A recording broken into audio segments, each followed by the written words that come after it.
Later, America and the Courts. This week, a discussion about cameras in courtrooms.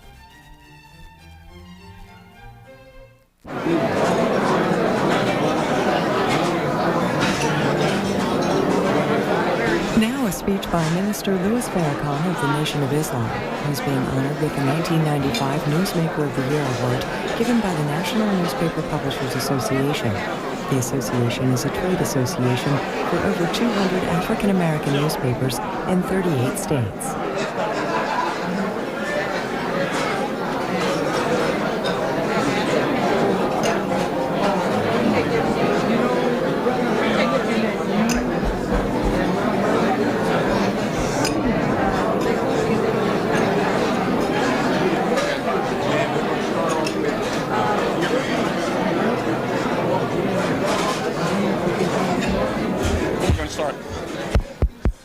May I have your attention, please?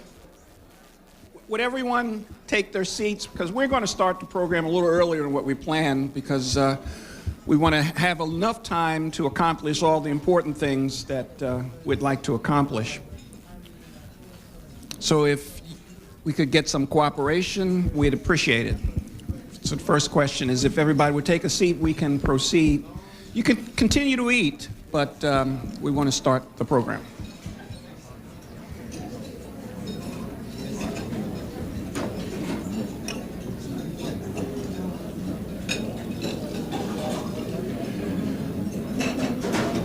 At this time, I would like to introduce to you the president of the NNPA, a lady who is really no stranger to most of us here. She is Dorothy Lavelle.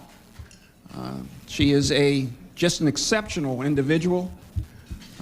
She is the lady under whose leadership this entire occasion is occurring. This is the lady who is going to lead the NNPA into even higher levels than it has been able to achieve up to this point. She is going to introduce our award recipient tonight, person who you all no doubt have already seen. So at this point, Dorothy, would you please?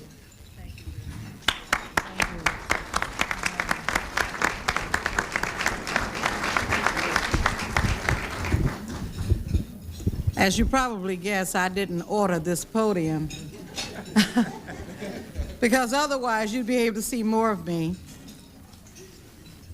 I want to really thank all of you who are here this evening.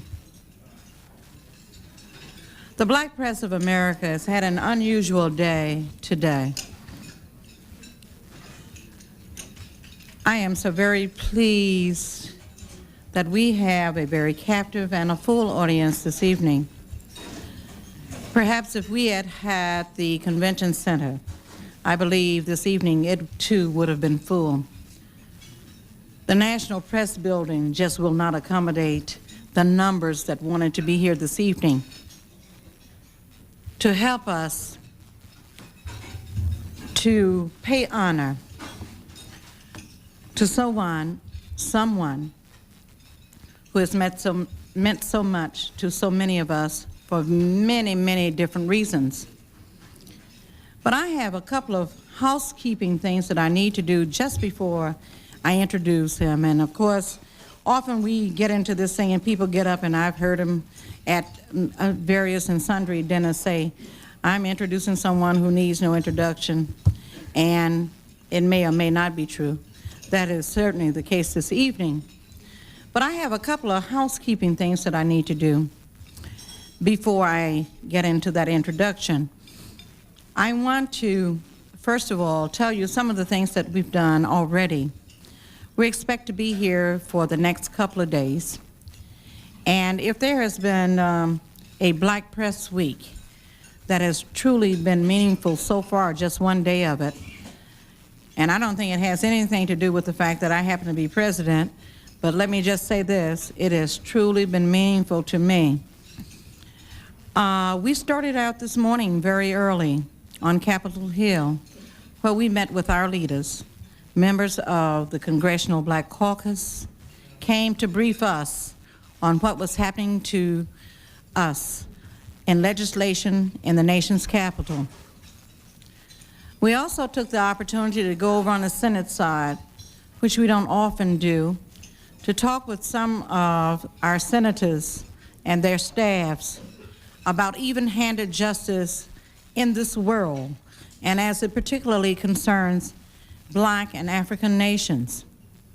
So we did that today, and if that wasn't enough, that was just before noon. If that wasn't enough, we went over to Howard University this afternoon, and we enshrined two very outstanding publishers into our Black Press archives. Many of you here this evening may not know that the NNPA has established since 1977 Black Press archives at Howard University. We invite you to go to the Moreland Spingarn Center, visit it, check it out. We are there, we are visible. We need for you to know that we are there. So I wanted to do that, and I am extremely proud to say that we have descendants of two of the enshrinees here this evening on our podium. And I'd just like to, number one, acknowledge these families that were enshrined today. We enshrined Mr. Henry Reeves, who was the founder of the Miami Times, and we have Mr. Garth Reeves and his lovely daughter, Rachel Reeves. I'd like for them to just stand and you acknowledge them.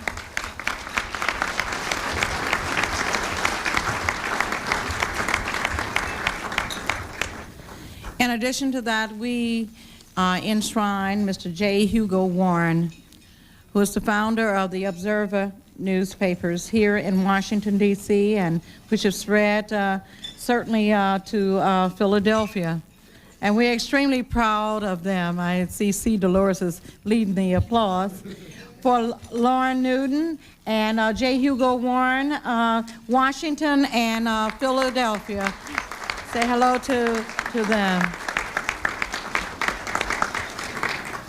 So we have had a wonderful afternoon. In addition to that, when I knew that truly we were on target, it's when we went to the museum at the Moreland Spingarn Center, and the first thing that we saw as we entered the museum was a pictorial display on the Million Man March, Minister Farrakhan. It was the first thing that we saw when we entered that museum, and I said, I know we are truly on cue. I do recognize one of the photographers whose works are included in that, Mr. Roy Lewis, who happens to be in our audience, and I would just like to acknowledge him. He didn't have time to talk to me earlier. He was too busy, but Roy, you owe me one since I introduced you. I also wanted to say that this afternoon's program was under the chairmanship of a very dear friend of mine who hails from Milwaukee, Wisconsin. And that chairperson is Ms. Carol Gary from the Milwaukee Courier, and our board member. Say hello to Carol and for a fine program that she has taken care of today. I would like to acknowledge my dais. All of you are so very important. The minister who has just been filling in all day, I guess he must feel kind of much like a yo-yo. Minister Richardson, I can't tell you how appreciative we are that you have taken care of so many of those responsibilities for us today. And I know that this is a very busy time for you this week, but you have found the time to do it, and we appreciate it. So thank you, Reverend Richardson. In addition to that, there's so many people I need to thank, but I'm going to cut it short. You've met our board members who are on the dais, our MC. We're extremely proud to be here. I have some family members here who I'm very proud of and who have been very supportive of me. They're at this table, especially Sharon Ganda, who is just a joy of our life, and her husband, Darrell. And I brought a staff member or so here and we won't get into how hard it was for him to get here, but David Denson's here from Gary, Indiana. We'd just like for everybody to see David. Talked about him enough today.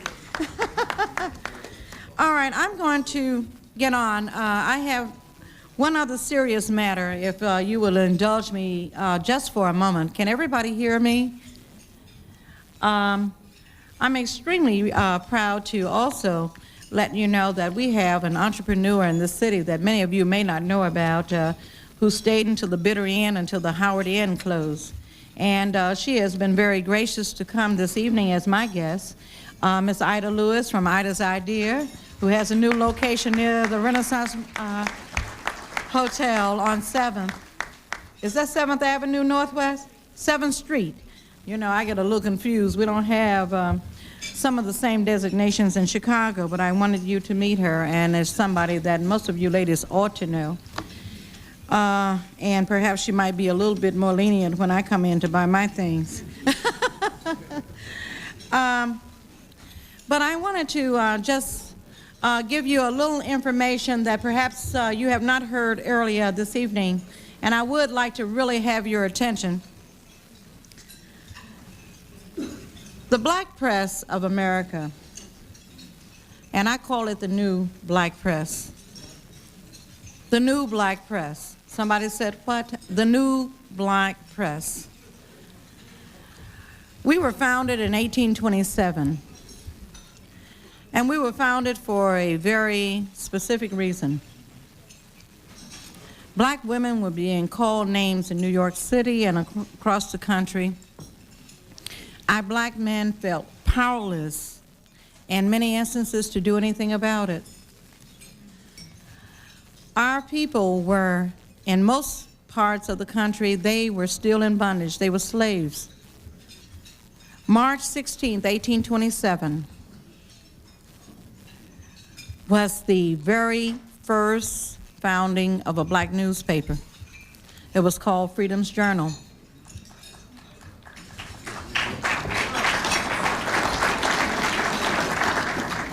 And since 1827, the black press has seen many ups and downs,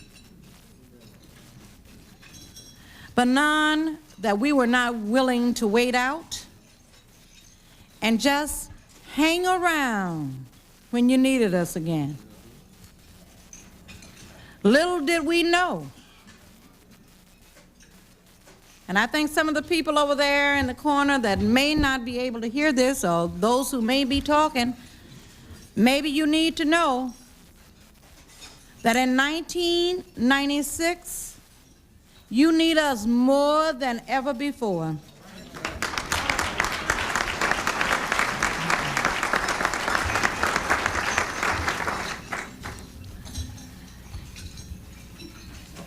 Let me tell you,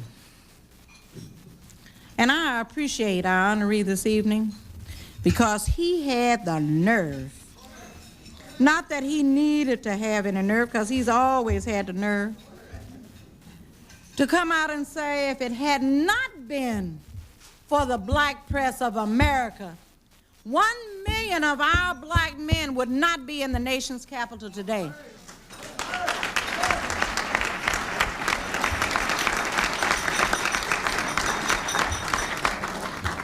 And Minister Farrakhan, thank you for acknowledging us. We appreciate that. I can remember when I first came to the black press, there were stories of people, and it's still true today. There are some folk in this country who seek to deny that we exist or there's a reason for us. I can remember hearing stories in Chicago, Minister Farrakhan, that there would be people on the L train, and people could come through and just do a survey and say, what newspapers do you read? And the only ones that they would utter would be the mainstream press.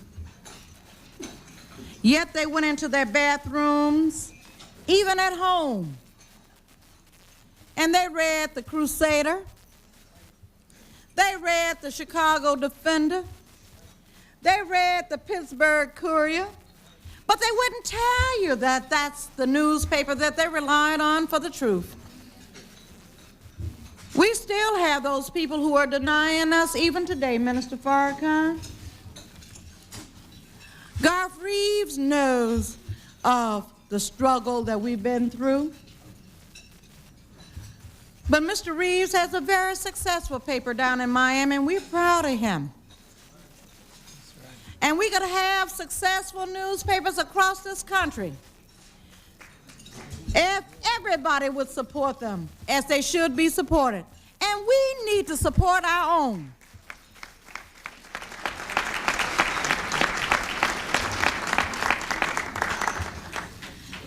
I said I was going to be brief, and I'm going to try to wind it down. But I'm kind of wound up tonight, and I'm happy. Happy, Minister Farrakhan, happy. I'm the president. Uh-oh, they made a mistake. It has never been easy for the black press.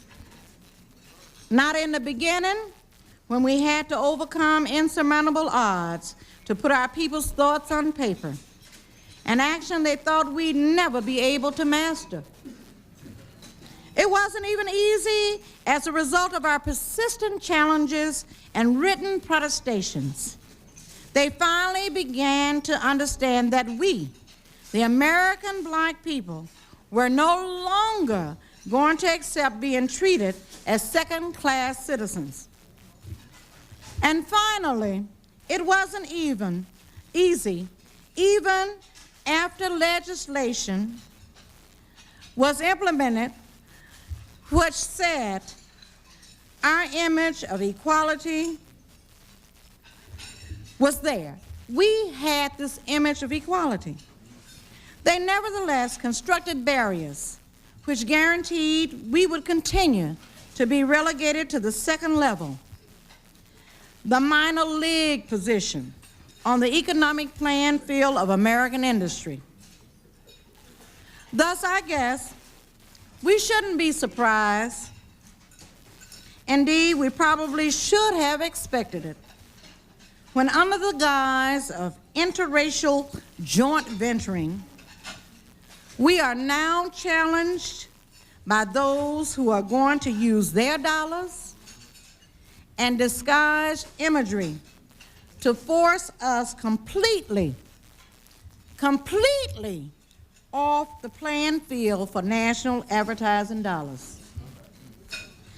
In the past 6 months, a few, not completely black ventures have appeared to challenge the hard-fought national advertising market position the black press has earned. Such ventures are ostensibly black-managed, but underneath, there's a strong, if not overwhelming, suspicion that they are white-financed and controlled. Our response to this challenge is that we have overcome too many battles to finally lose against forces who choose to disguise themselves by using some of us to finally silence us.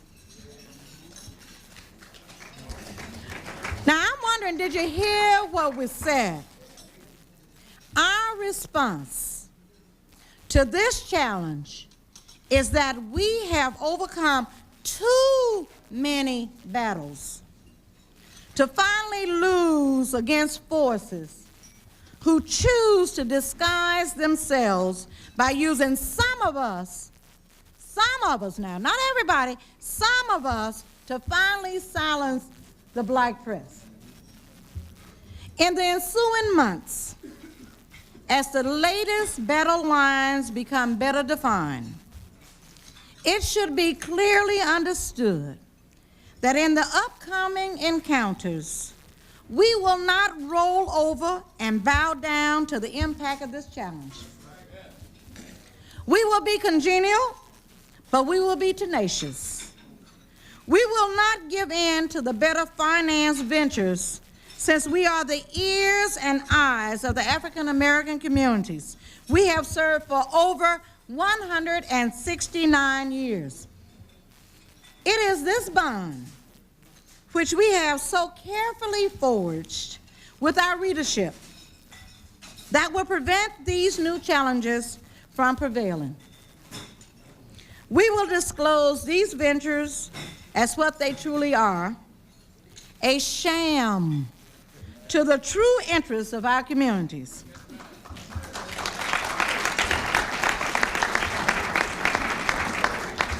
And when this latest battle is over, it will be the hearts and minds of the communities we serve that will once again secure the victory against this latest challenge to the black press. Now, I just felt that I had to say that. Thank you, ladies and gentlemen, for allowing me to do that.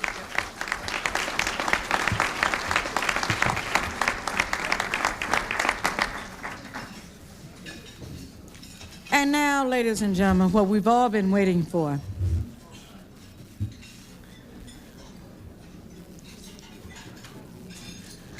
I understand that I might have been remiss in my exuberance, that I have not introduced the rest of my board of directors. So would you allow me to ask my board of directors to please stand? Please stand, board of directors, at this point.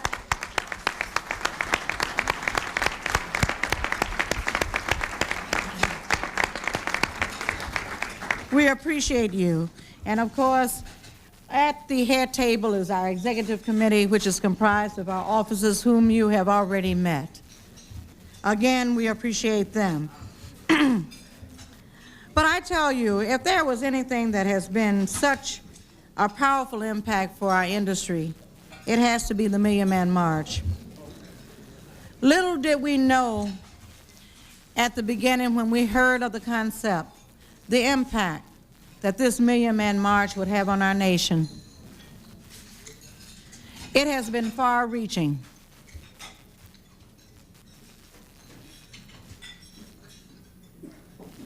It has been far-reaching.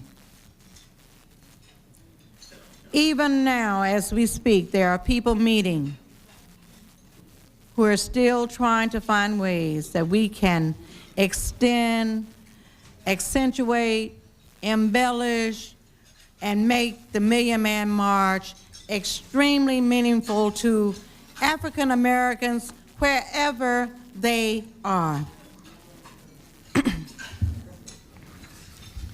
Because of the image, because of the foresight, because of the need for our African American men to take their rightful place in establishing the homes, the life that we all desire. Because of that Million Man March, we are a lot further along than we were before October 16, 1995.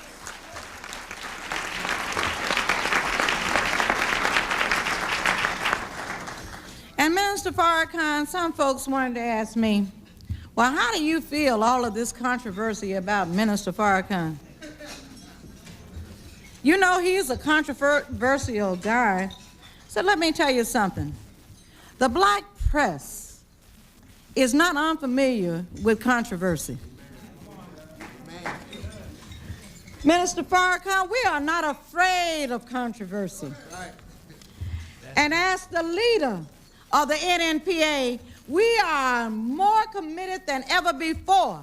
Where there's controversy, we want to be a part to straighten it out.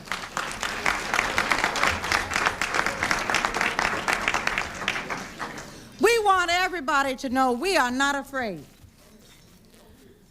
They were not afraid in 1827 when they probably could have been hung from the nearest tree. And we are not afraid in 1996 to say that if there is one individual in the United States of America that is truly the newsmaker, We talk about him being our newsmaker, but he was the newsmaker of the United States, ladies and gentlemen.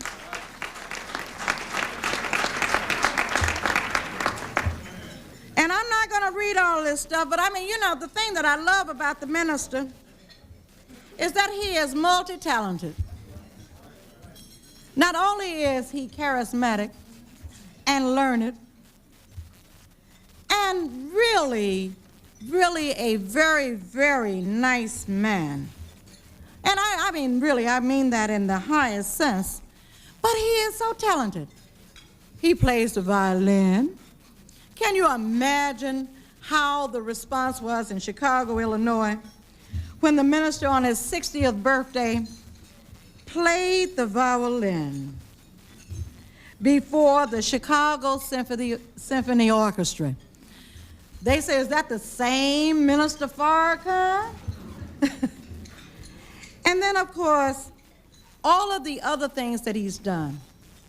But I tell you, Minister Farrakhan, and I said that to you earlier today, our meeting is more than just a happenstance situation. You see, because Minister Farrakhan, my latest grandson was born October 16, 1995, at about 11 o'clock Chicago time. I think that was about noon, when people were really beginning to gather for the Million Man March. My grandson was born on October 16, 1995. So I know that we were destined to be here. We were destined to be here in this place at this time. But it gives me a great deal of pleasure to present to you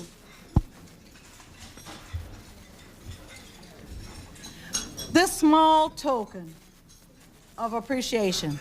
And I was reminded by my managing editor from Gary just the other day of a speech I made for a gentleman in Gary some years ago. And I said to this gentleman, I know you get a lot of plaques, and this particular gentleman was dying, but he had done so much great work in the city of Gary. I said, I know you get a lot of plaques, and you must say, I don't need another dust catcher. But it is not, the plaque is not really for you so much as for us to let the world know how we feel about you. And so, Minister Farrakhan, the National Newspaper Publishers Association, the Black Press of America, presents its first annual Newsmaker of the Year Award to you.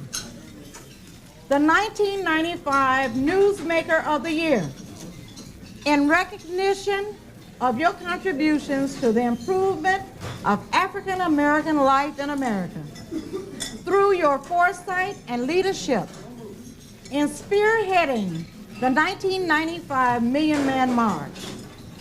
The resultant positive change in our communities is historic. Thank you for your vision and leadership. Presented during the annual Black Press Week observance, March 14, 1996, at the National Press Club, Washington, D.C., Dorothy R. Lavelle, President. All right. For you. Yes, indeed. Thank you.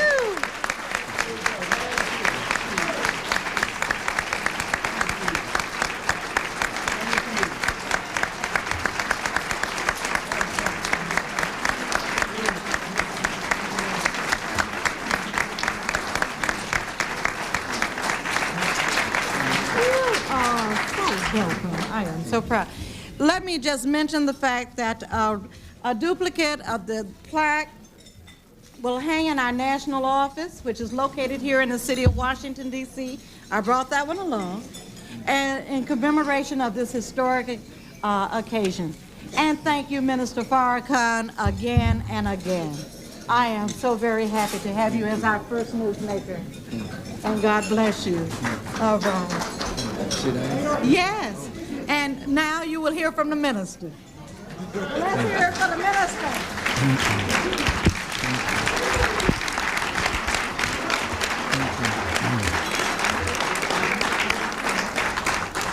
Thank you. In the name of Allah, the Beneficent, the Merciful,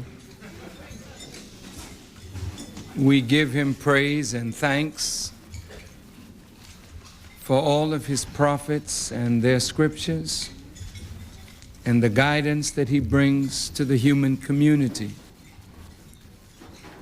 As a student of the Honorable Elijah Muhammad, I am grateful to Allah for His intervention in our affairs and His raising up in our midst a divine leader, teacher, and guide, the Honorable Elijah Muhammad. I greet all of you with the greeting words of peace. We say it in the Arabic language, Assalamu alaikum. To Madam President Dorothy Lavelle, to the members of her board of directors and to the members of NNPA, and to all of you who are present this evening. Words are inadequate to express my joy at being chosen as the Newsmaker of the year of 1995. And I'm honored and humbled to accept this award on behalf of every human being who made the Million Man March what it came to be. Tonight is a celebration of sorts, not only of Louis Farrakhan receiving this distinguished award, but it is a celebration of the character of the NNPA. For in times past, whenever a black person was castigated and maligned and vilified in the national media, Negro persons, unenlightened persons would have withdrawn the nomination of Louis Farrakhan and apologized to the white community for having made a mistake in their selection. But you chose to stand behind the choice that you have made. And for that, it says that the black press has come of age and will no longer bow down to the dictates of mainstream media or public opinion crafted by those who fear our rise. On behalf of all of those who made the Million Man March a success, we accept this honor. And to all of you who supported the Million Man March, and because of the ugly things that have been said in the media, I personally feel it is my duty to come to you and explain to you my actions and my words, that you may know that I never betrayed your confidence, your support, or your love. But to the contrary, I built upon what we did to establish in countries across the earth a worldwide day of atonement, reconciliation, and responsibility. Our pressman on this trip was Brother Askia Muhammad. Askia Muhammad and our editor James Muhammad every day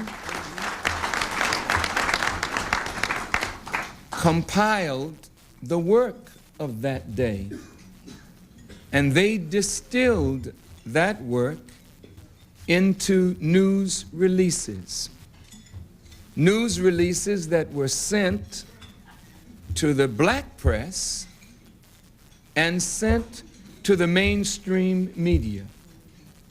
But not one news release that we sent to mainstream media recording our words and actions correctly was ever used.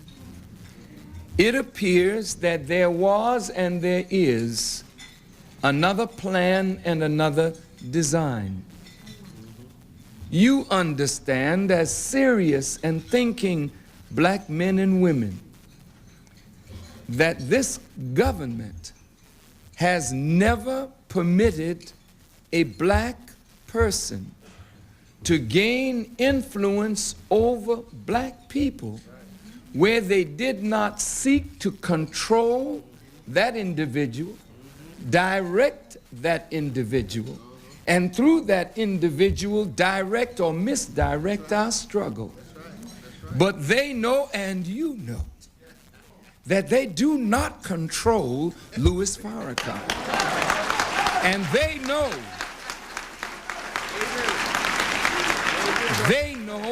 and you know, that you are beholding a free black man. Probably the freest black man that you have had the pleasure of looking at in all of your life. And because I'm black and I am free, and I refuse to bow down to any power but the power of God and the power of truth, then I must be attacked, vilified, maligned, yes, crucified, and even killed. But I think God has another plan today. For me to have done what I was blessed to do, putting on my body and mind and the bodies of those who travel with me such extreme strain to visit 18 countries in 38 days, to meet with 16 heads of state and government, to speak to hundreds of millions of people, and was received as a king, better than any black man that has ever lived in America, and to come back home and to read what I have read, and to see what I have seen, and to hear what I have heard, makes the scripture true. A prophet is not without honor except in his own house.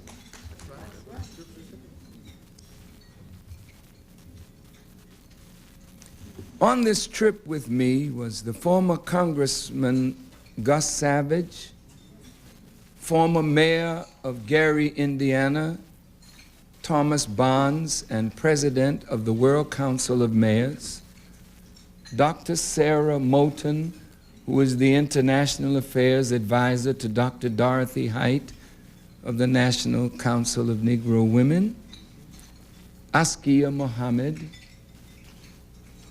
and a host, and the Reverend Albert Sampson, who is the only minister ordained by the Reverend Dr. Martin Luther King Jr., and of course members of my own staff.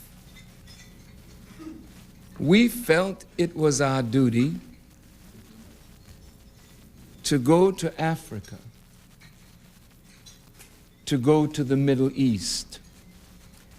And I would like to explain to you our reasoning. Congressman Savage, and I hope that I'm not betraying his confidence, said, Brother Farrakhan, I can't go the whole trip, but there's something I need to say to you.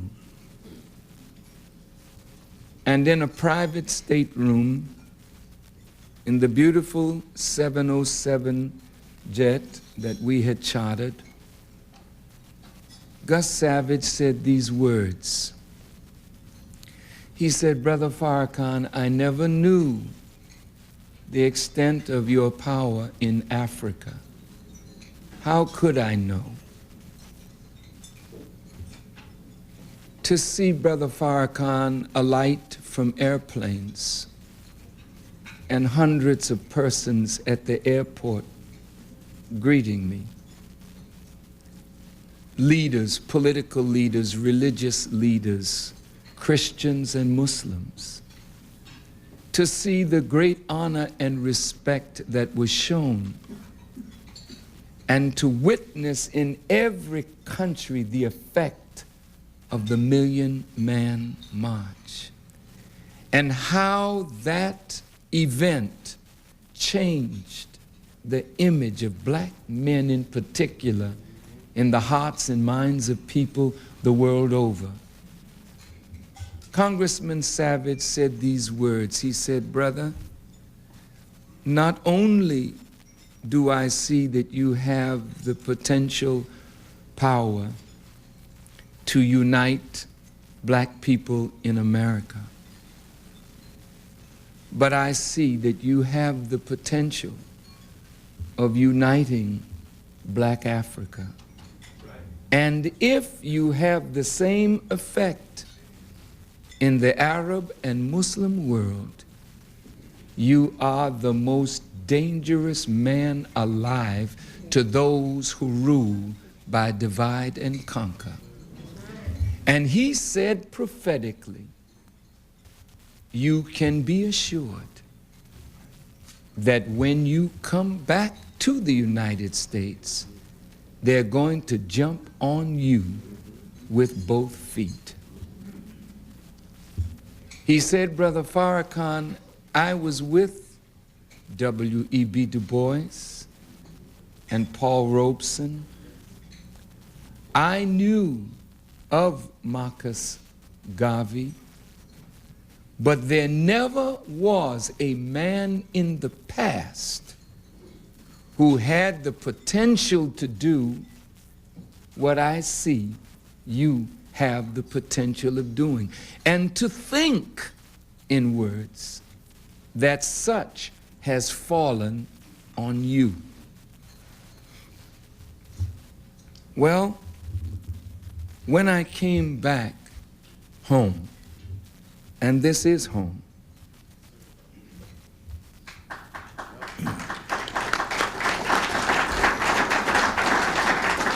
you don't know what I said there in Africa and in the Middle East, but I have the record of what I said.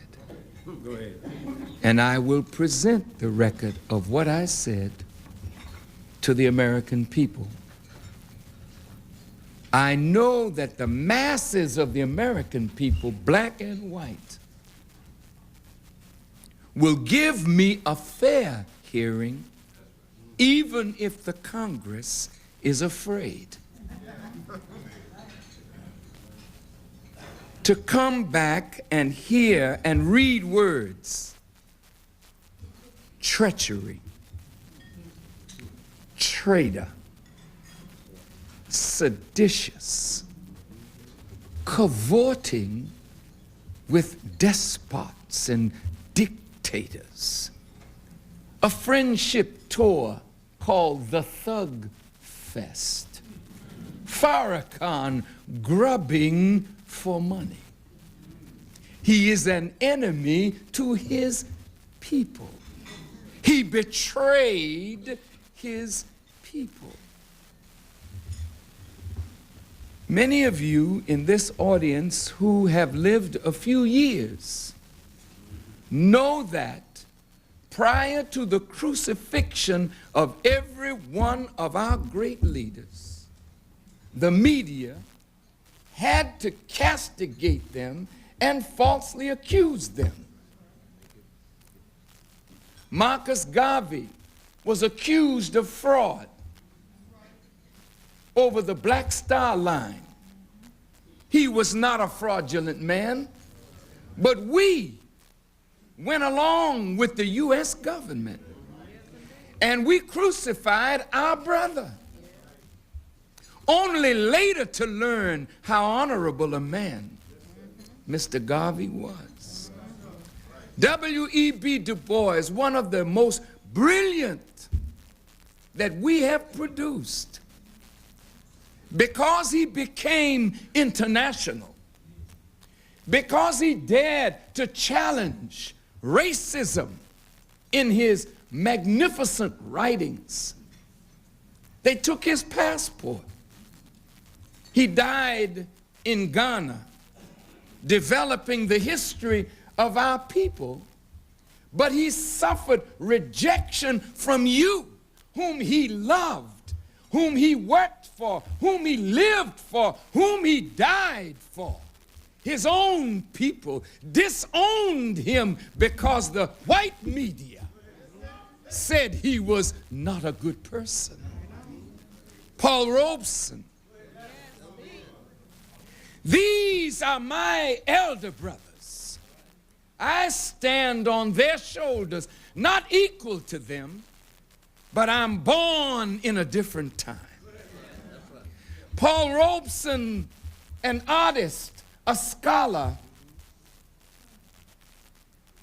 an athlete, a humanitarian, traveled the globe, and because he was treated better in Russia, better in European circles than he was treated in America, no one in the establishment wanted Mr. Robeson to represent that freedom that he received, that honor, that respect that he received outside of America. So he was labeled a communist. And we, his people, stoned him in upstate New York. And he died in Philadelphia a recluse, in pain, because the people that he lived for, the people that he loved, the people that he died in behalf of, turned their backs on him. Adam Clayton Powell, he stood for us when we didn't have legs to stand for ourselves. He was not just a congressman from Harlem, he was our special man in Congress.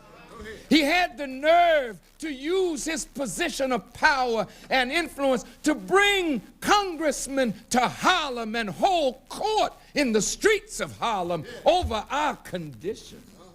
But a bag woman was used, and the media picked it up and showed him in Bimini and other places with beautiful young ladies. And finally, we turned him out of Congress. And we sat by and watched. And he died after living a brilliant life, fighting the good fight, telling us, keep the faith, baby. He went to his grave, not with the honor and respect that he deserved for the fight that he waged for all of us.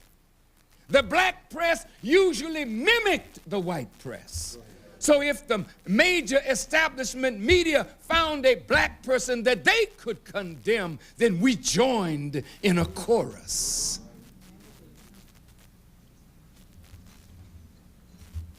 Martin Luther King and Malcolm X. When Malcolm became an international man, went to Africa, tried to speak to the Organization of African Unity, tried to bring the case of black people before the United Nations because he felt it wasn't a civil rights struggle, it was a human rights struggle. Oh, it's so easy to put his picture on your wall today. But when the brother spoke on the streets of Harlem, many who praise him today would sneak on the other side of the street because Malcolm was just too controversial. But how easy it is to put dead men on your wall and deny living men who have character and courage.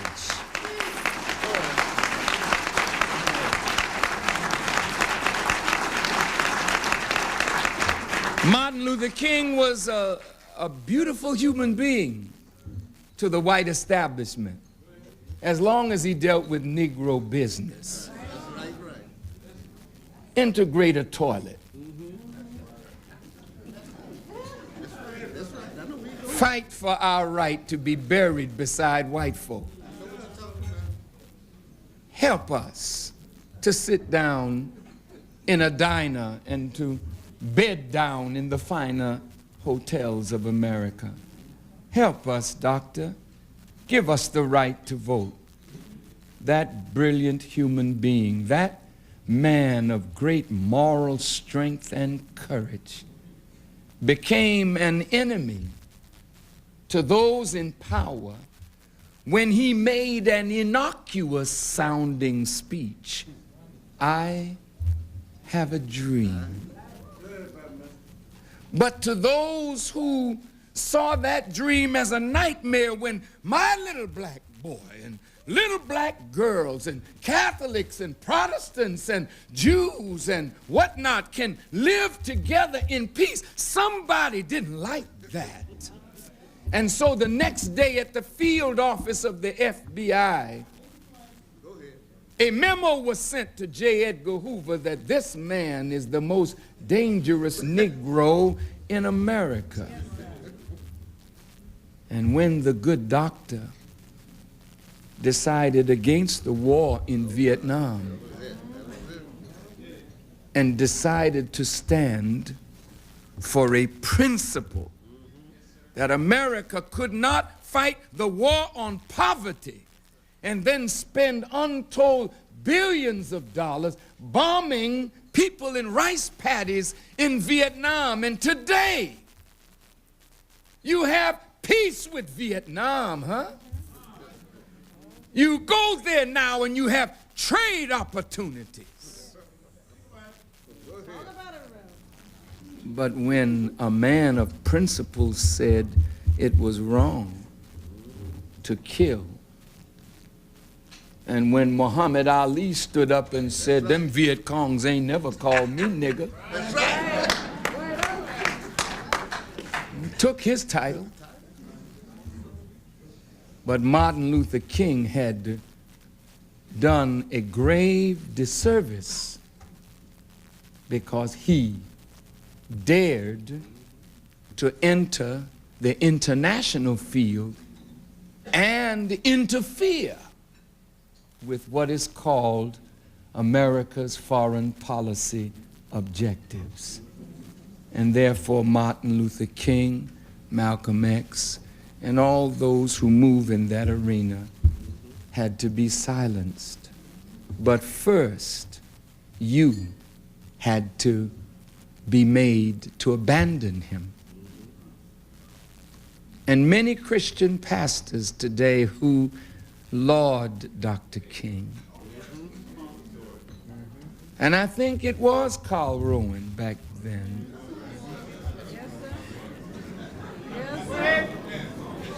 who spoke evilly of Dr. King.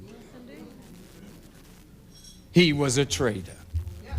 He was not in the best interest of his people. He should stay within the confines of Negro desires.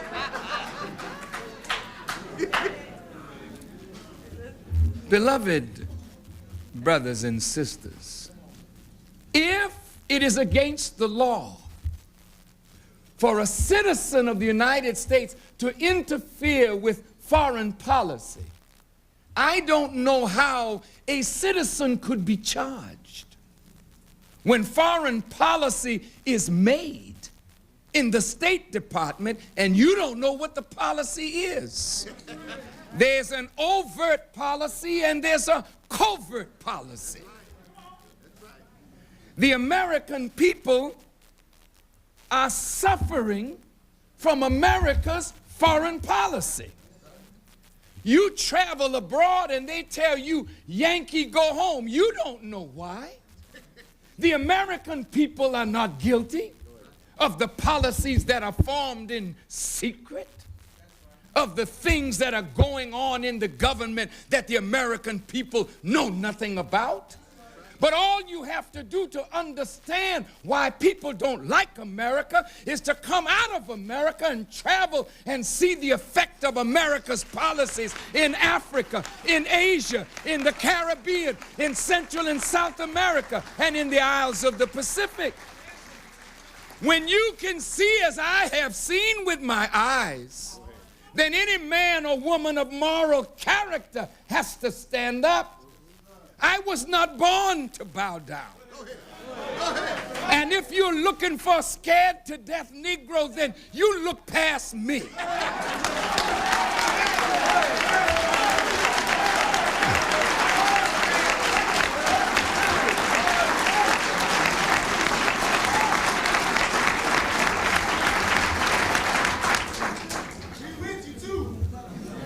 I never went to Iran or Iraq or Syria or Sudan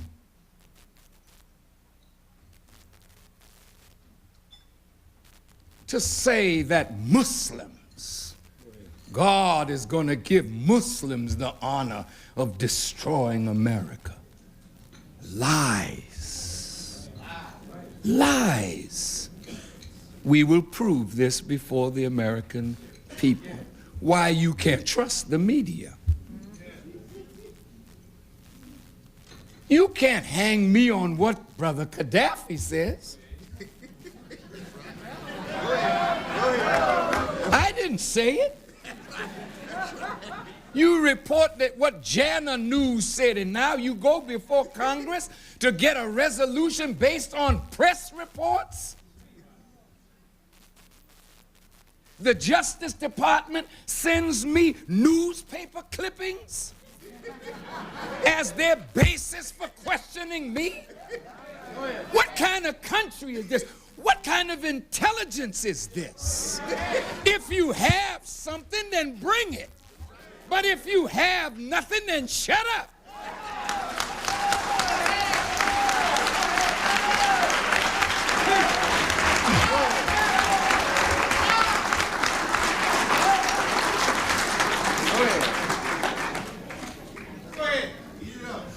In all of my speeches overseas, in the Muslim world in particular, and you will hear this and see this, I said, America is not your problem.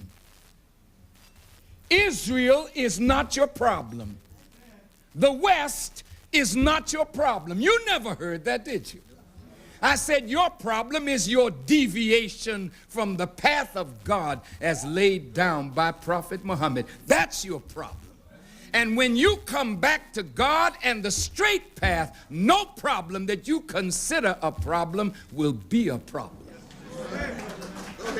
For me to be in Iran and hear them saying death to America, death to Israel, I couldn't be comfortable. That's right. So to say that I was among them chanting death to America, that's not Farrakhan. That I called you the great Satan. I didn't say that. That's what they said. But don't you live up to it.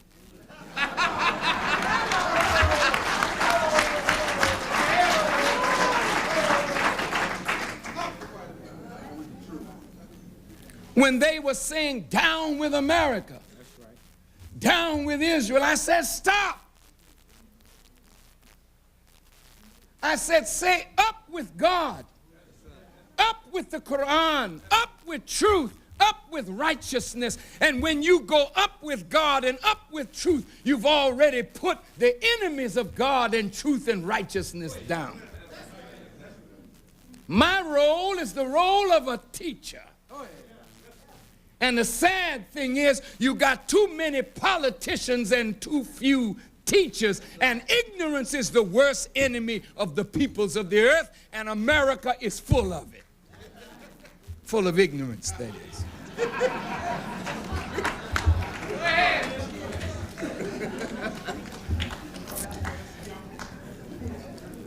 I wanted to tell you why I went and the success that followed that trip.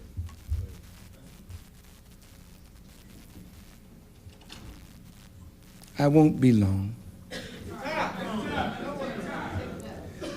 The Million Man March accomplished its objective and then some. When something is of God, it goes beyond what we think and contemplate or can figure. You know, in calculus, when you calculate the weakness or strength of something, you calculate it, then you calculate its base of support. Then you can calculate its strength. When something is supported by God, it is incalculable. Because you may be able to calculate Farrakhan, but you can't calculate what supports him. So you make mistakes in trying to handle me. And you are making grave mistakes in the way you treat me. Black and white.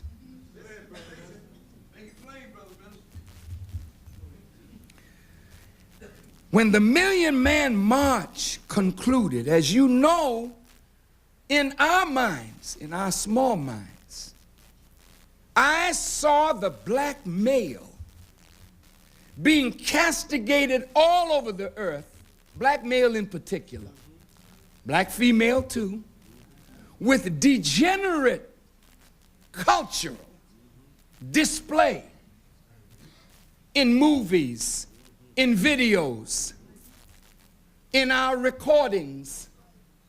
Everything negative about us has been portrayed throughout the world, so that if we were slaughtered, the world would not give an outcry because of the way we look in the eyes of the world. I wanted, by the grace of God, to change that image. I know I couldn't do that by myself. It was not a Muslim thing. I never tried to proselytize faith. This is bigger than Muslim Christian, but it is not bigger than faith. And therefore, Christians and Muslims and agnostics and Pan-Africanists and nationalists and those of scholarship and those of no scholarship, we all had to work together to produce that effect. And by the grace of God, we did. And I am happy to report to you that in every country into which we travel, the first thing that came out of the mouths of the heads of state as well as the common people, we saw that Million Man March. They were touched, and the image of black America has been changed. Now, I recognize that a vision came through me, but it's not from me. And whether you may call it fortunate or unfortunate, the march propelled Louis Farrakhan, the Nation of Islam, and all of us who participated, we all went up together. Now, the effort of the media, you paid no attention to the Million Man March at all until approximately 3 weeks before the march, when you knew you couldn't stop it. Then you had to find a way to hurt it.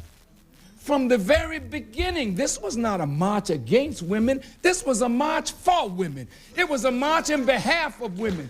It was a march in atonement for what we have failed to do for our women and the abuse that we've heaped upon our women. And some said, well, I've been a good father. I don't need to atone. I haven't got anything to atone for. Just be quiet.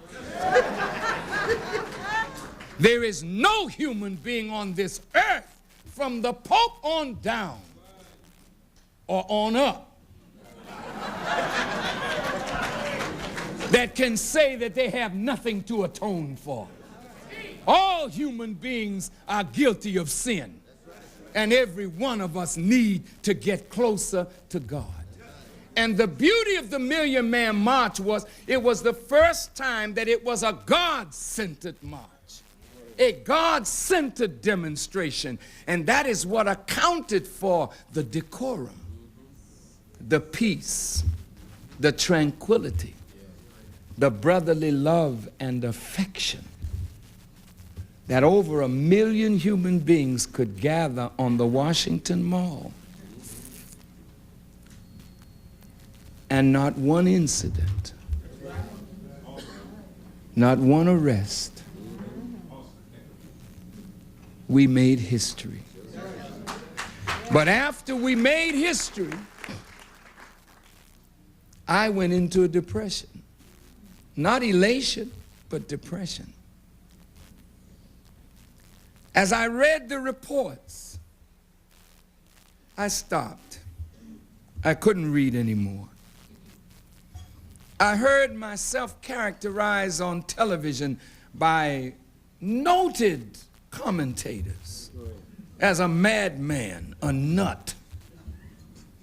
He's crazy, that's what he is.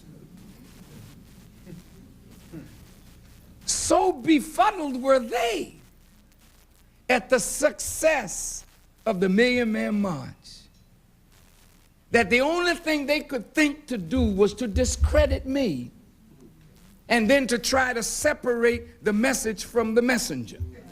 Oh, it was a good message, but that messenger is no good.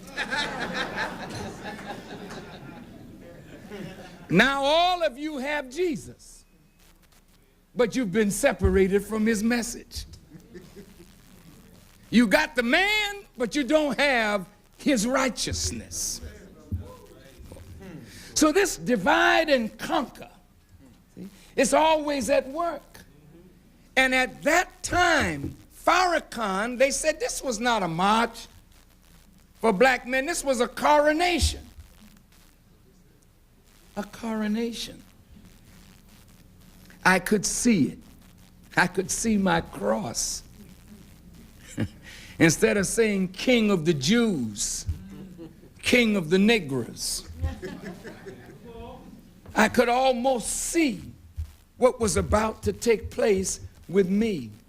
And I told those with me, I said, the crucifixion is not far behind this, because those that know that they don't control me cannot allow me to continue. Now let me just say a few words about the motive. Why do you write like this? He's grubbing for money, grubbing. He has some debt with his new restaurant in Chicago. He's grubbing. Why do you write like that? As though having debt is a crime. Well, then you should write about your country. $5 trillion in debt. Who are you grubbing for? Or what are you grubbing for? As long as a president of the United States is pursuing a war in contravention of Congress, they send emissaries to the king of Arabia, to the Sultan of Brunei, didn't they? For what? Grubbing. Grubbing for money. But the Washington Post and the Washington Times and the New York Times and the Atlanta Constitution never said they were grubbing for money. Farrakhan is a traitor. He went to Libya and they shot down an American plane with American people on board. I bet you never talked about that. Hold it, hold it. Don't be so self-righteous now, like you really care about the lives of the people on Pan Am. We are human beings. We pain at the loss of those lives. Any of us who travel on airplanes, to think that some nut would put a bomb in an airplane and you are rejoicing going home to your family for Christmas, and a hole is blown into that plane when it's 37,000 feet above, and that hole just causes the whole plane to just blow apart, human beings falling out of the sky? Can any human being who is sane and intelligent be happy over something like that? But America acts as though this just happens to Americans. Was a Libyan jet shot down by Israel? Come on. Did it happen? Was an Iranian jet shot down by Americans with 290 persons aboard? And according to what the Iranians said to us, America has never apologized nor offered compensation. Now, is that right? So are the Iranian lives less valuable than the American lives? Are the Libyan lives less valuable than the American lives? Are Israeli lives lost more valuable than all human beings on the earth? You placed an embargo on Libya.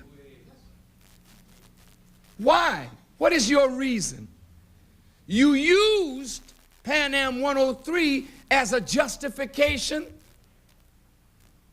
and you used the bombing of a discotheque in West Germany where 2 lives were lost as a justification to send bombers out of England to attempt the most expensive assassination attempt in the history of the world.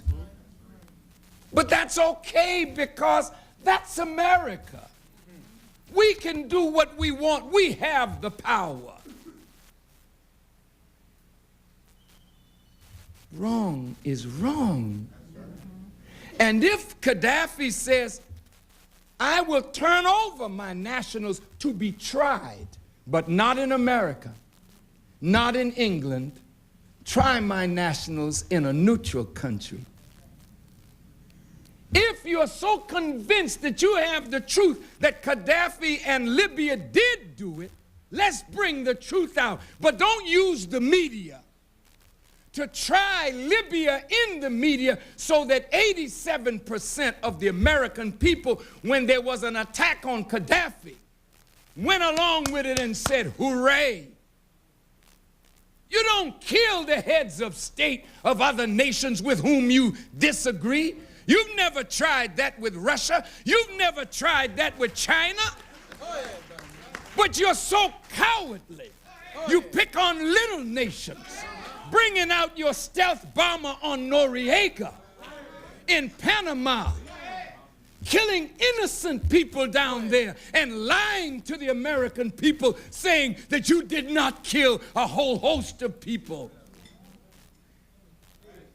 You don't know America unless you travel. And if you travel and see, you can't keep your mouth shut if you're a human being with moral consciousness. I'm not anti-American. This is the only country I know I was born here with all America's faults. There's not another country like this anywhere on earth. And I said this in the heart of those persons who don't like America. I said, if I spoke like this in this country or any other country, I probably wouldn't live tonight. But I can speak like this in America. That is America's saving grace. Freedom of speech. Because we can correct her when she goes astray. We pay a price for it, though. Oh, yeah. Oh, yes. Go ahead. But you have to be willing to pay the price. Pay the price. This is a ship, a great ship. But her rudder is gone. And she needs guidance. If she doesn't get right guidance, this great nation will go the way of those nations before her that died of an internal rot. There's no nation outside of America that can destroy America. America's destruction is coming from within, and she has been set up already and made ripe for a takeover. Why shouldn't I be able to say this to the American people? You are like masturbators, playing with your sex organs while your world is going to hell. Should not somebody tell you? What's wrong with the preachers? What's wrong with the teachers? What's wrong with you that your government has gone astray and you can't say it? And if I say it, I'm an unpatriotic, anti-American cavorter with dictators, treacherous. That's awful. That is awful. I got up after the Million Man March, and I had no desire to speak anymore. I looked in Newsweek magazine, and I saw a caricature by a cartoonist. He had the tomb of Martin Luther King Jr., and on that tomb, I have a dream. And then a caricature of Louis Farrakhan, I have a scheme. The dreamer is dead, the schemer lives. What is the subtle message there? Mr. Rowan writes, Farrakhan is a curse that just won't go away. Will you now send me away? Brothers and sisters, this is a dangerous time. And that's why the NNPA should be applauded, because they had the courage to make Farrakhan Man of the Year. People call you and say, why would you do that? He's controversial. But I heard there was a big argument in the boardroom of Time magazine, because they also said there that I should be Man of the Year at Time magazine. But they said, how can we do this? So Newt Gingrich won out. I heard, I don't really know that that's true. It's rumors, you know, and you all print rumors. So print that.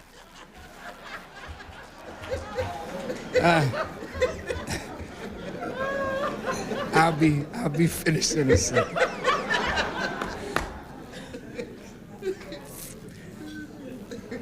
I am grateful for this opportunity. I can't thank God and you enough for providing me with this opportunity. And because I owe it to the American people, and particularly to the black leadership that supported me and supported this call for the Million Man March, some of whom feel a bit betrayed, I think that I should go to New York to Philadelphia, to Washington, to Atlanta, to Miami, to Houston, to Los Angeles, to the Bay Area, to Chicago, to Detroit, and meet with the leaders and bring them the video, the audio tapes, and all of the things that I can muster to defend the truth of what I'm saying to you. I became so despondent, if you will, after the Million Man March, because I felt that soon this would happen. I wanted to be quiet to know what I should do next. And I went out into Arizona in the desert, and I became quiet, and I prayed, and I fasted. And the Spirit told me to get up and leave the country immediately and go to Africa and make a World Day of Atonement. Go to the Middle East. Go to those countries that are under sanction and see the effect on the people. You live in America, and that is a great blessing, because you've never suffered one city to be bombed. Only we, the blacks in America, have experienced bombing. That's right. In Oklahoma, that's right, and in Philadelphia. But as a rule, Americans have not suffered like the peoples of the world. You can look at war stories, but to live them. You can go and see the devastation of cities like Sarajevo and Mogadishu and Beirut. Once beautiful cities leveled because of civil war, civil strife.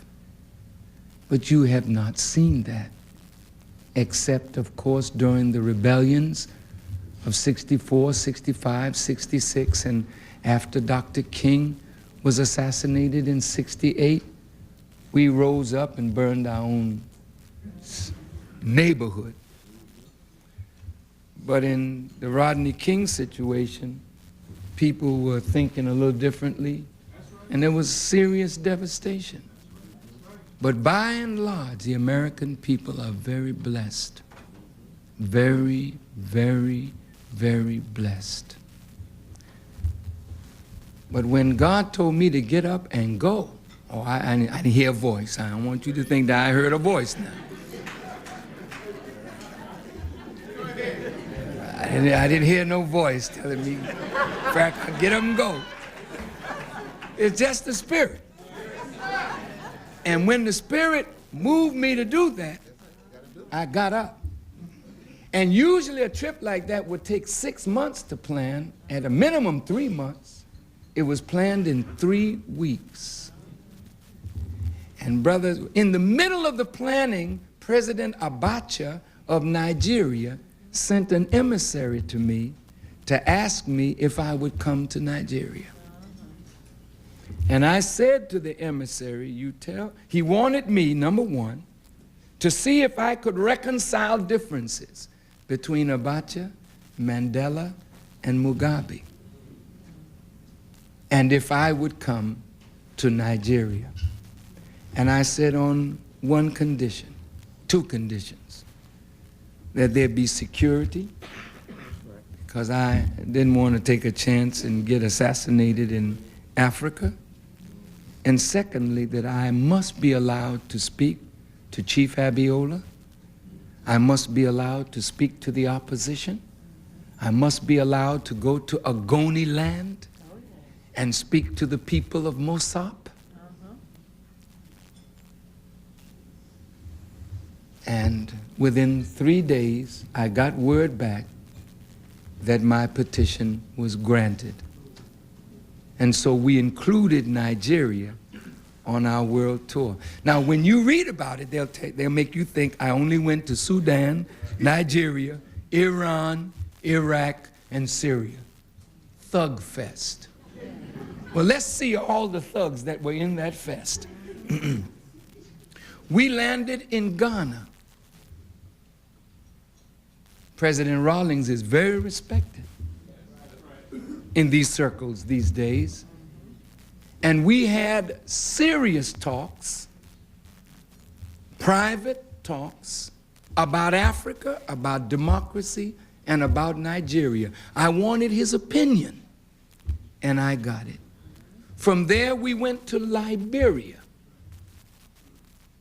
war-torn Liberia, which is produced of America, and yet hundreds and thousands of lives have been lost, and America hasn't done anything. The United Nations hasn't done anything. Not anything. And it was Nigeria and the nations surrounding in the ECOMOG and ECOWAS nations that put together a peacekeeping force, 75 to 90% of which is supported by Nigeria. Now, I realize that they say that Abacha is a very bad man. He's just been in office 2 years. Babangida was in office 12 years before. I never heard this outcry. Why? What happened in 2 years? This man says he wants 3 years to put together democracy. Why won't you grant it to him? Do you know it's not easy to put together a democracy in a nation as diverse as Nigeria, with 250 different tribes speaking 400 dialects, the ethnic differences, the religious differences, the tribal differences? Do you know what we suggested to President Abacha, and he accepted it? Brother Ron Walters was in my mind. This is one of our brilliant political scientists.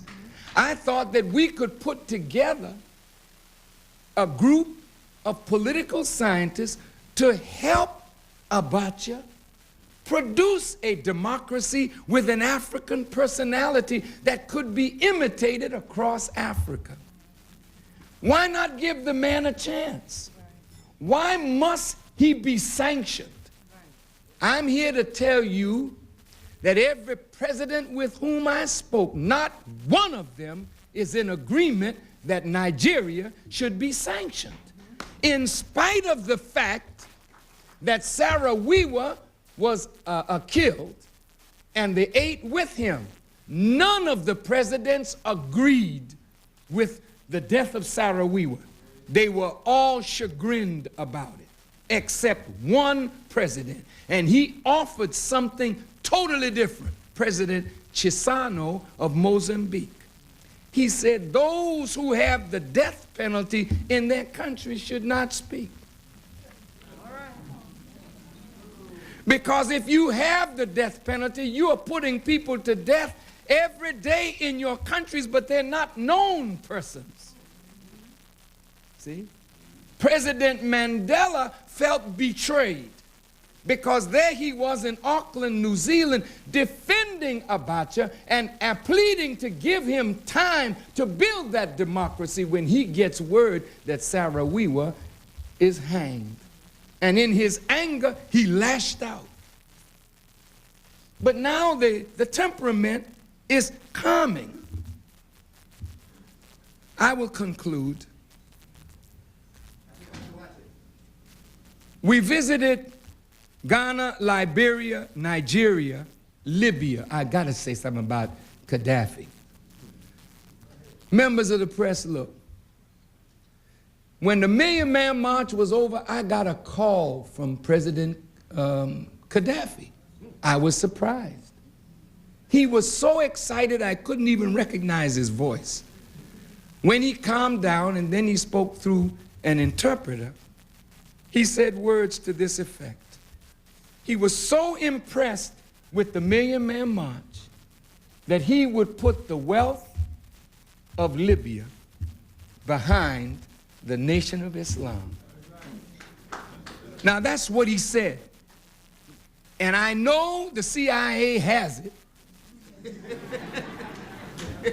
because it was transatlantic telephone. Okay.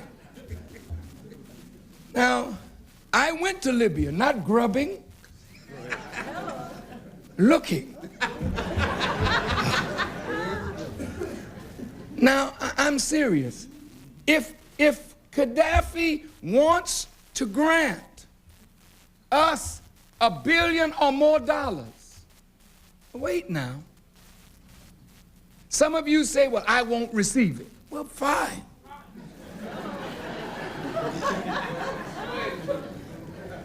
But with America cutting back on everything that is meaningful to us, welfare reform, affirmative action, entitlement, you're cutting the heart out of what poor and vulnerable Americans depend on.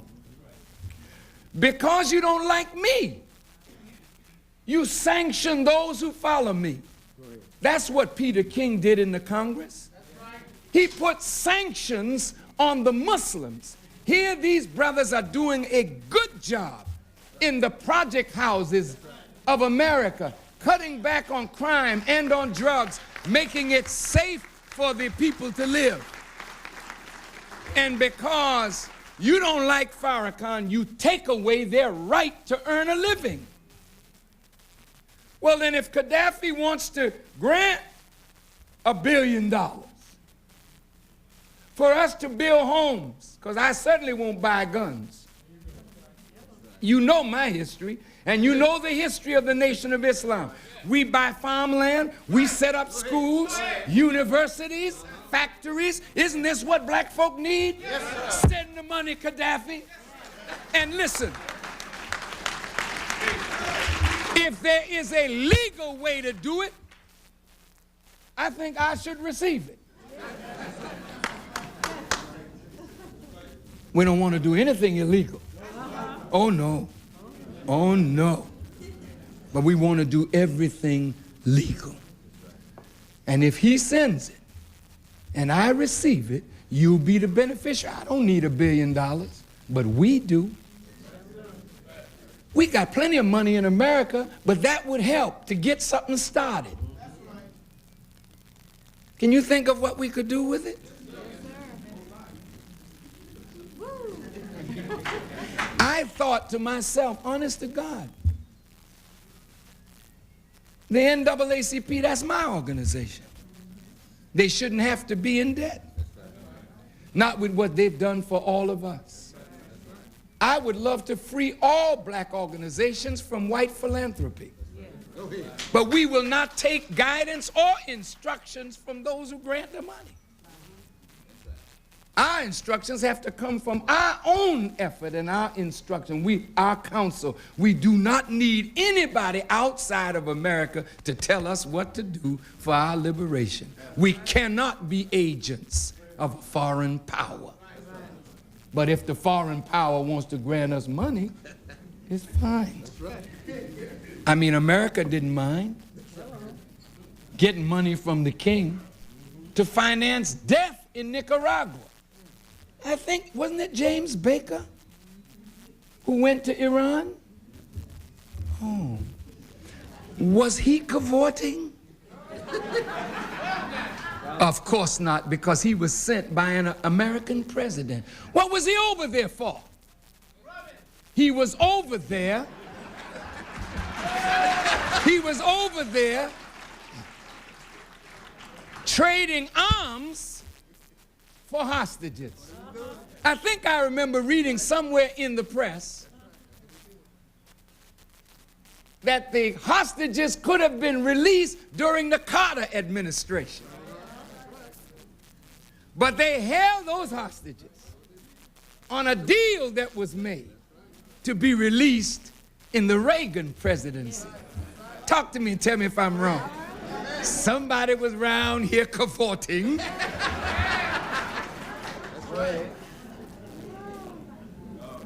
And they were using money to take lives. Now they want to stop us from receiving money to save lives. Now I'll tell you what I said to Gaddafi, and if they bring me before Congress, it would be wonderful. I would love to tell everybody what was said.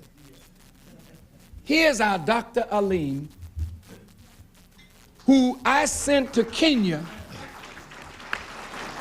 and he found a man named David Koech who had a breakthrough in AIDS, alpha interferon.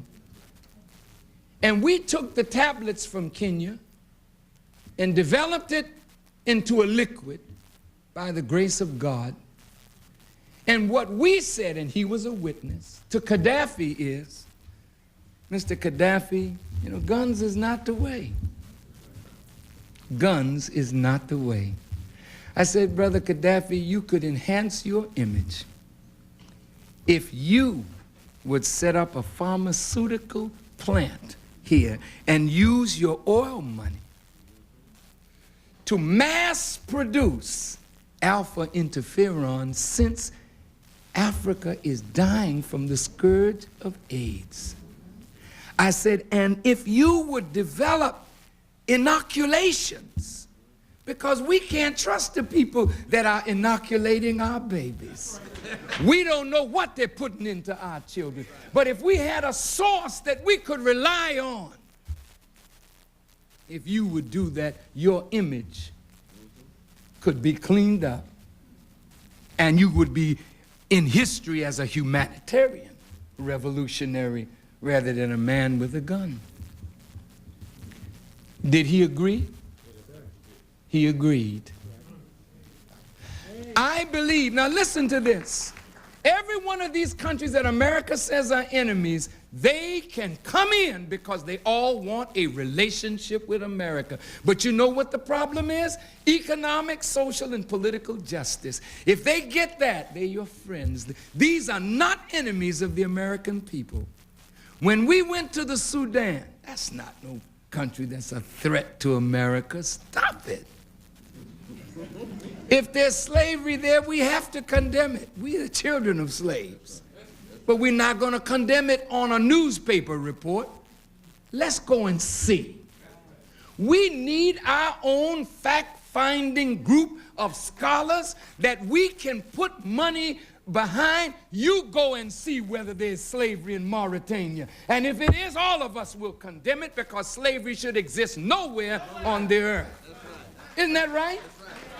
Sure it is.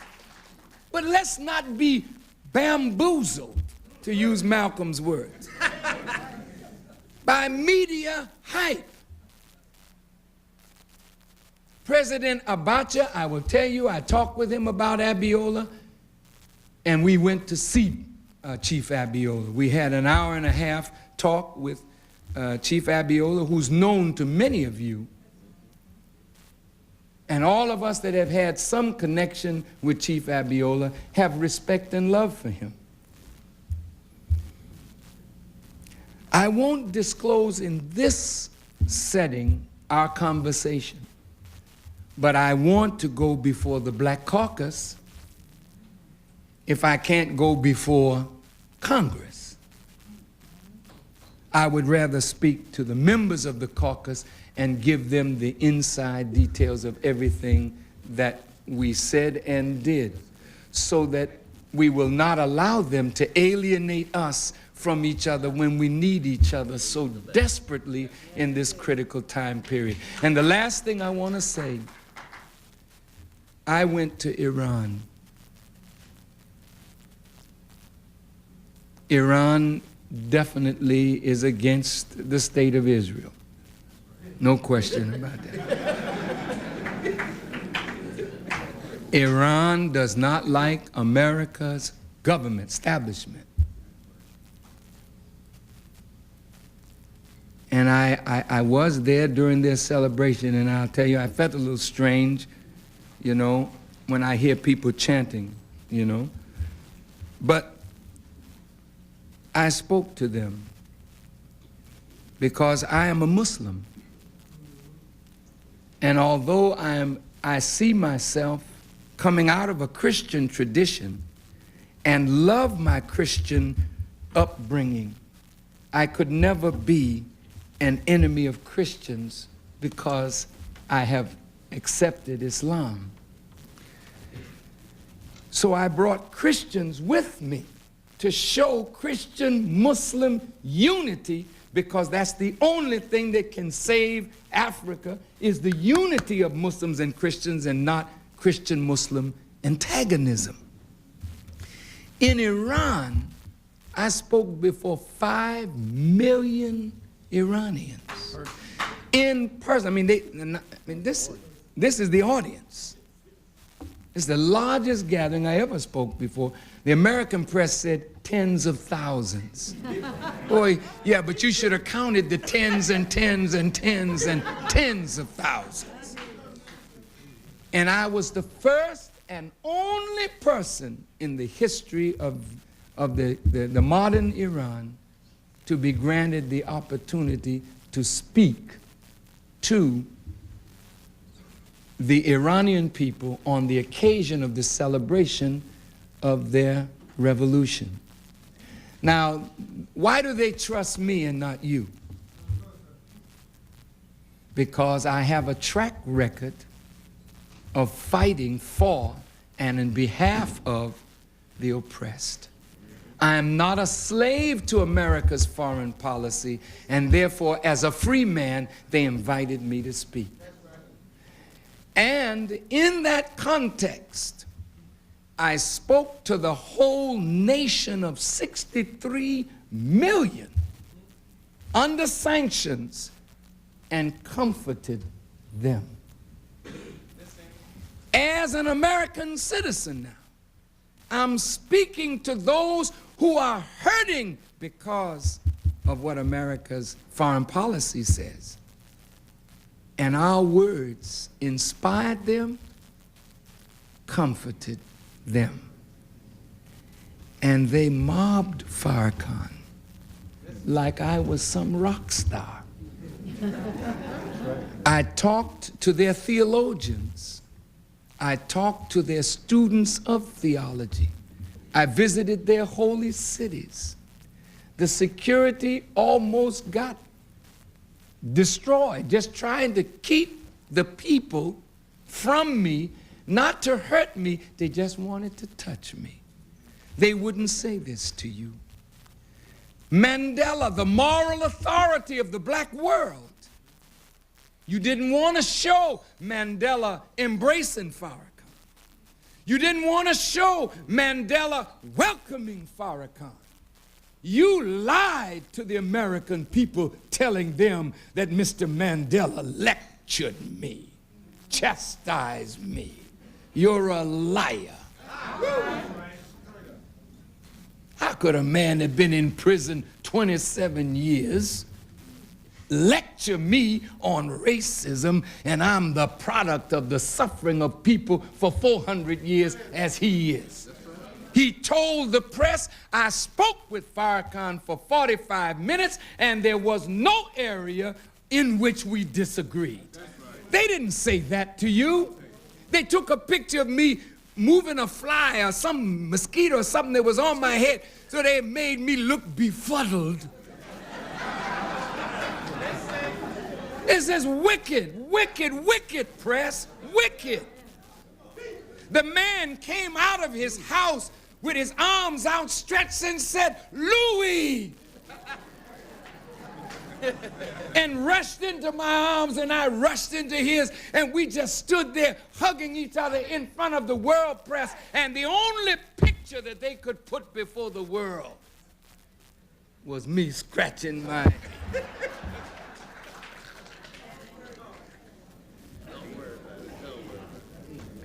In Iran, they cried when we left. That's right. They took us to the border of Iraq because we had to go overland. And here were Iraqis on one side, Iranians on another, with guns on both sides. A picture of Rafsanjani, Ayatollah Khomeini, and the supreme ruler, Khomeini, on one side, and Saddam Hussein on the other. And they were handing us over to the Iraqis. And to see them as Muslims get to the border, and because of us, they were greeting each other. The guns were down on the ground in a circle. And they brought us to our Iraqi brothers. And they, with tears in their eyes, said goodbye to us. And the Iraqis hugged us and then put us in buses and cars and took us straight away to Baghdad. We were only in Baghdad 27 hours. And we had a private meeting with Saddam Hussein for 1 hour, I think it was an hour and a half, hour and 45 minutes. We met with the Ministry of Health. We met with the Ministry of Information. We spoke to the nation. But the thing that touched us most, we went to the Children's Hospital and we saw the babies who are suffering under sanctions. The World Health Organization knows this. The United Nations knows this.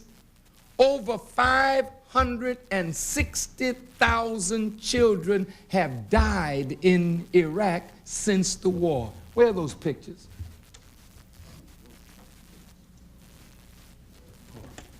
This is a mother holding her baby. This is a 2-year-old child that weighs 12 pounds. Malnutrition throughout Iraq.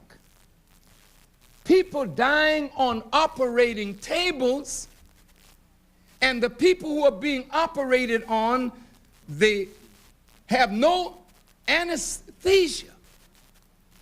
The beginning of the operation and the end are the most traumatic, pulling teeth without anesthetics.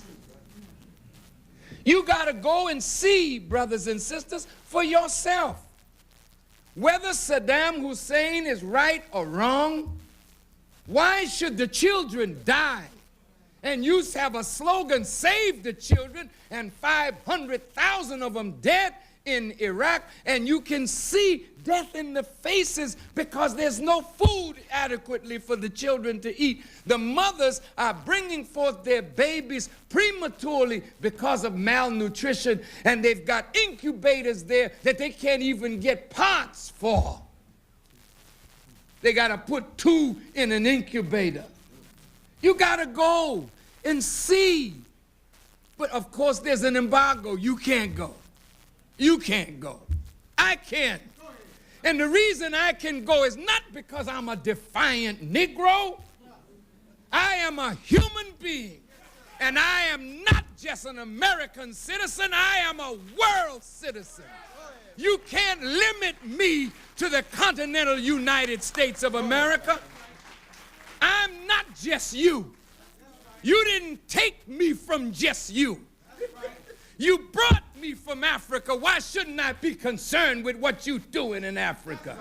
I am a Muslim, and I must be concerned with what happens to Muslims all over the earth, and you cannot limit me by your laws.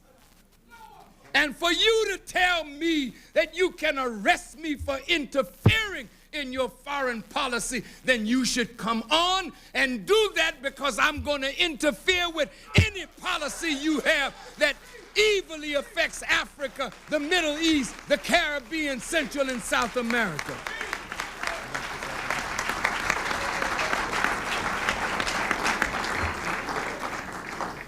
Say, this is emotional, huh? Here's a baby. What's this disease, doctor? Hemihypertrophy.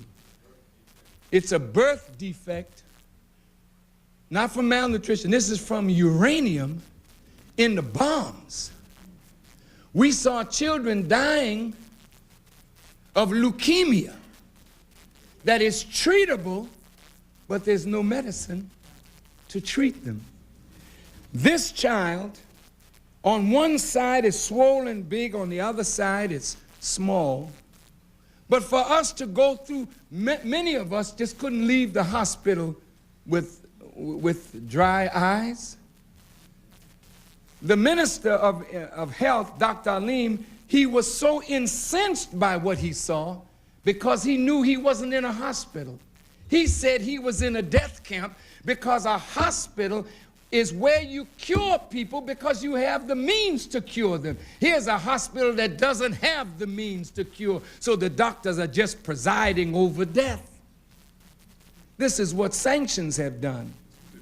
And a great American statesman, former man in government, I can't think of his name now, he said that sanctions is a weapon of mass destruction. And I agree. And I say this to you in conclusion. And I'm sorry, Dr. and Mrs. Lavelle, for taking so long. And I am sorry. But I am full. And I am hurt to come back home to be treated like an enemy when I did a friendly thing. And believe me, there's linkage now in places where there was no linkage before. There's economic opportunity that opened up that is magnificent. And so I conclude saying, black brothers and sisters, stop using the language minority. Never again should you use that in reference to yourself. You are only a minority if you limit yourself to America. But when you see yourself as an international people, then you outnumber the oppressor 11-1. You are the majority people on this earth, and you ought to start acting like the majority and taking responsibility now for your brothers and your sisters. We were blessed to be brought into slavery. That was a cursing, but it turned out to be a blessing because we grew up in the house of the world leader. And we went to the best schools that there is in the world, and we have mastered every art, every science, every discipline. And now we must use that to lift human beings all over the earth. They didn't tell you that I went to Turkey, a white Muslim country. Now, if I'm such a racist, why did I go to Turkey? You should have seen us Muslims just hugging and kissing each other. The white Muslims kissing the black Muslim, and the black Muslim kissing the white Muslim. Because we are Muslims, and we look past color and race when we mature. And there in Turkey, Lord, were we received in Turkey? I stood in a mosque and shook over 3,000 hands. And they came by and they kissed my hand and they kissed my forehead. I've never seen so much kissing going on.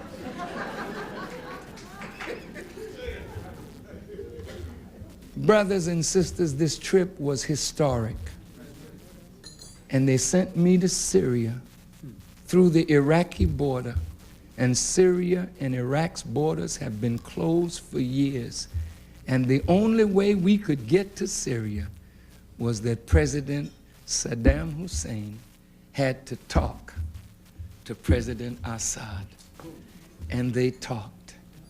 And I talked to each one of these persons about reconciliation and atonement.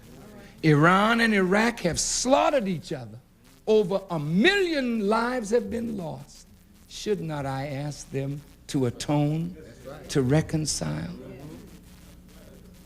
Brothers and sisters, don't let the media destroy a wonderful potential for us. I am your brother, and I am your servant. I did the best I could to represent you and to be just and fair in my remarks. I did the best I could to speak for the good of America, but also to condemn those policies in America with which I disagree. and to give those who are oppressed hope that change can come inside America. You are the catalyst for change. You are in the most strategic position of any people on earth because you are inside America. You know what pain is. You know what deprivation is. You know what hurt is. And now you must rise inside America. Politically, we must get everyone who is unregistered to register. We must become a political force inside America to affect America's foreign policy. In this regard, we take our hats off to the Jewish community because we can learn from them, and we already have. The Jewish community, though small in number, now look at now, America every year gives billions to Israel. No questions asked. No questions asked. And nobody's registered as a foreign agent, giving away the taxpayers' money. Now, nobody in America would dare speak out against anything that America does, or rather, the Jews would speak out forcefully against anything that America does that will upset the delicate balance in Israel.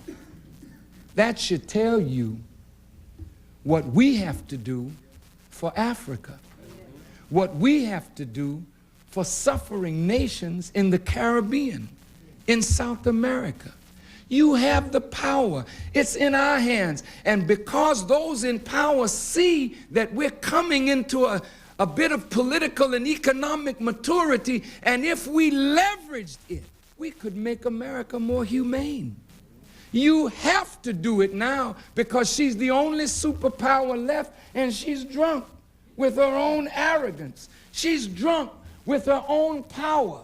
And the only thing that can sober her up is an awakened and enlightened American electorate. So I leave you with this thought.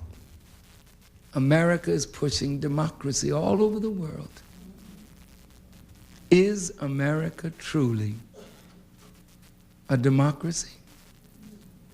Democracy presupposes an enlightened electorate that has the ability to choose what is in their best interest.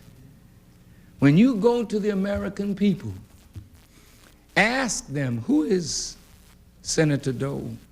According to what I read recently, over 50% of the American people don't even know that Dole is the majority leader in the Senate. A little more know who Gingrich is. If you go to the American people and ask them, where's Estonia? Where's Latvia? Where's Lithuania? Where's Chechnya? Huh? What? Huh? The American educational system is being dismantled right in front of your eyes. And the American people are more and more being manipulated by the television, by the radio.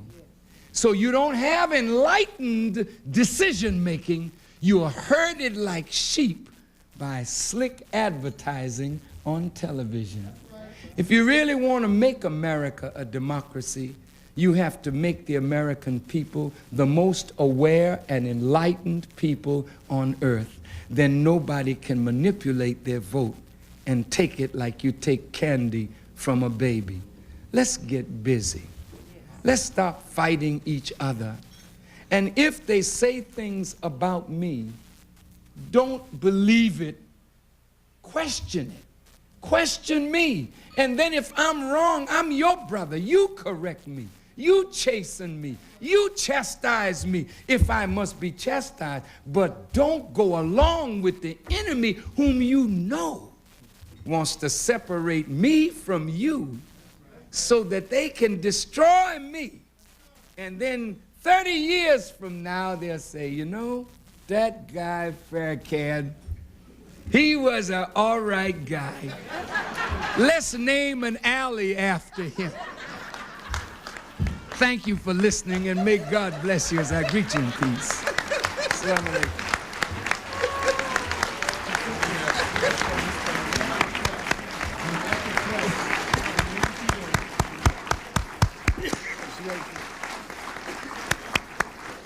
Will everybody remain seated? Minister Farrakhan has to leave first. So if you could remain seated first so that he can make his exit. Beautiful. Minister, I can't tell you how wonderful to have you here. I have to leave, and so Yes. thank you very much. Yes. Thank you. Vice President. Yes, sir. Let's give Minister Farrakhan another hand.